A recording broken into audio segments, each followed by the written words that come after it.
စားစရာရှာရင်ဝတ်စရာရှာရင်နေစရာအတွက်အလုပ်လုပ်ရင်းနဲ့ဒါလေးတင်ဘဝတစ်ခုဆုံးသက်သွားလို့ရှင်လူဖြစ်ရကြိုးဆိုတာမနှက်ဘူးတဲ့။ဘာဖြစ်လို့လဲဆိုလူတွေမှသာစားစရာရှာတာမဟုတ်ဘူးတိရစ္ဆာန်တွေလည်းစားစရာမရှာဘူးလား။အဲ့တော့ဘာမှမထူးဘူးလေသူတို့လည်းစားစရာရှာတာကိုယ်လည်းစားစရာရှာနော်ဝတ်စရာတိရစ္ဆာန်တွေကြတော့ဝတ်စရာတော့မရှာဘူးပေါ့နော်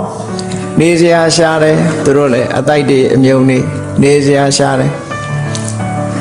စားစရာရှာတယ်ဝတ်စရာရှာတယ်နေစရာရှာတယ်မကြမ်းမမာရဲ့ဆေးကုဖို့လောရတယ်ဆိုတာဒီလိုဟာတွေနဲ့အချိန်ကုန်ရင်ဒါဘဝတစ်ခုဟာရိုးရအလုပ်တစ်ခုနဲ့ပဲအချိန်ကုန်သွားတယ်ထူးခြားလာတဲ့အနေအထားတစ်ခုမှမရှိဘူးတဲ့ဒါကြောင့်မို့ထူးခြားလာအောင်ကိုယ့်ရဲ့စွမ်းရည်တတ္တိတွေကို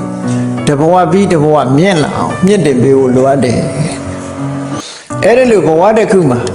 လေ့ကျင့်မြင့်တင်ပေးတာကိုပဲပါရမီဖြည့်တယ်လို့ပြောတာကိုယ်စိတ်ဓာတ်ကိုကိုပြင်ဖို့လိုအပ်တယ်လူတွေဟာ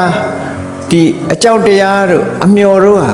ခေါက်ရွေးကြိုးနေတာမျိုးဖြစ်တတ်တယ်ပေါ့ကြောက်စရာလည်းမလိုဘူးမျောနေစရာလည်းမလိုဘူးအရေးကြီးဆုံးက